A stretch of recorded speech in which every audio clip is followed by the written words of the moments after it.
আসসালামু আলাইকুম। নীলা লাইফস্টাইল যে যেখান থেকে দেখছেন আশা করছি সবাই ভালো আছেন। আলহামদুলিল্লাহ আমরাও ভালো আছি। আমি নীলা ইতালি থেকে বলছি। তো প্রতিদিনের মতন আজকে একটা লং ভিডিও নিয়ে হাজির হয়ে গিয়েছি। আজকের ভিডিওটা খুব সকাল থেকেই শুরু করেছি, কারণ সকাল বলতে হচ্ছে অনেক সকালই। আজকে যেহেতু আমাদের স্কুল সবই বন্ধ, তো ভাবছি সকালে আজকে নাস্তা বাসায় বানাবো। আর অনেক সকাল দেখেন, এখনো সূর্যটা পাহাড়ের আর কি উঁকি দিচ্ছে হালকা পাতলা চারো সাইড দিয়ে। পাখির ডাকগুলো তো শুনতেই পাচ্ছেন। তো ভাবলাম আপনাদের সাথে এই সুন্দর মুহূর্তটা একটু শেয়ার করি। আমার কাছে খুবই ভালো লাগতেছে আলহামদুলিল্লাহ। তো দেখেন গাড়ি টাড়ি যাচ্ছে, সারা রাতই গাড়ি যায় কম আর বেশি। আর এখন তো সকাল হয়ে গিয়েছে, সকাল থেকে একটু বেশি যাবে। 7টার আগের থেকে অন্ধকার থাকতেই যাওয়া শুরু করে দেয়। তো কি আর বলবো, এই তো ছিল সকালের পরিবেশ, আপনাদের সাথে একটু শেয়ার করে নিলাম। আর আমি এখানে কিন্তু ঝটপট করে রান্নাটাও আর কি সকালকার নাস্তাটা সেরে নিচ্ছি, মানে হচ্ছে রুটি। রুটিটা কিন্তু আমি অলরেডি বানিয়ে ভাজা শুরু করে দিয়েছি দেখেন।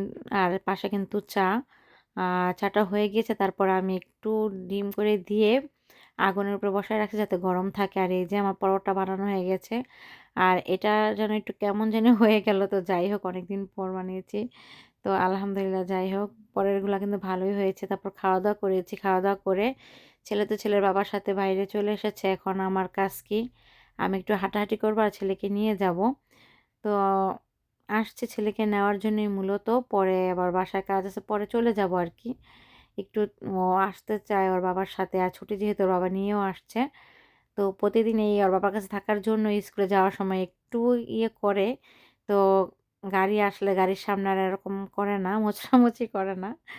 তো যাই হোক ইনশাল্লাহ ঠিক হয়ে যাবে। সবাই আপনারা আব্দুল্লাহর জন্য একটু দোয়া করবেন। তো তারপর তো একটু ঘোরাফেরা করে নিলাম। তারপরে চলে আসছি, কারণ দুপুরে তো রান্না করতেও হবে আব্দুল্লাহকে নিয়ে। আব্দুল্লাহ তো সকালের নাস্তা সম্পূর্ণ করেনি। তো কি আর করব। তো দেখা যাচ্ছে রান্নার ফাঁকে সবকিছু রান্নার জোগাড়পাতি করে, এর ফাঁকে আবার কোনো খাবার দিতে হয়। মাঝে মাঝে খায়, কোনো সময় খায় না। এই হচ্ছে ওর কাহিনী। তো এখানে কিন্তু আমি পাতাকপি ভাজি করছি আর ডালও রান্না করছি। আর এই যে আজকে 3 চুলায় বসাই দিলাম রান্না।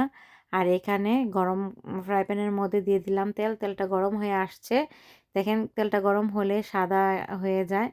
তো যাই হোক এর মধ্যে আমি লবণ দিয়ে দিলাম। লবণটা দিয়ে আমি এখন মাছ ভেজে নিব। আর মাছ বলতে তো বুঝতেই পারছেন, ইলিশ মাছ দেখে ফেলেছেন আপনারা অলরেডি। তো দেখেন এখন আমি মাছগুলা ভেজে নিচ্ছি। আর প্রথমে লবণটা দেওয়ার একটাই কারণ, যাতে না লেগে যায়, কারণ এটা যেমন ননস্টিকটা উঠে গেছে সেজন্য। তো যাই হোক আমি খুশি ননস্টিক উঠে গেলে, কারণ ওগুলা ভালো লাগে না ননস্টিক উঠে রান্না করার সময় দেখি কালো কালো। যাই হোক এখন কিছু করার নেই। তো কি আর করা, রান্না-বান্না করেছি, করে এখন ছেলেকে গোসল-টোসল করালাম। তারপরে সারা বাসা পরিষ্কার করেছি। সব তো আর শেয়ার করা সম্ভব না। তো যাই হোক, এখন এই যে দেখেন আমার ইলিশ মাছটা পেঁয়াজ দিয়ে ভুনা করেছিলাম। সামান্য শর্টকাট রান্না, তাই সম্পূর্ণ কিছু শেয়ার করিনি আপনাদের সাথে। তো এখন খাবো তাই নিয়ে নিয়েছি ভাজি আর ইলিশ মাছ আর ধবধবে সাদা ভাত দেখেন। শুধু ভাতটার ভিডিওটাই আমি বেশি নিয়েছি। ভাতটা দেখতে আমার এত ভালো লাগছিল।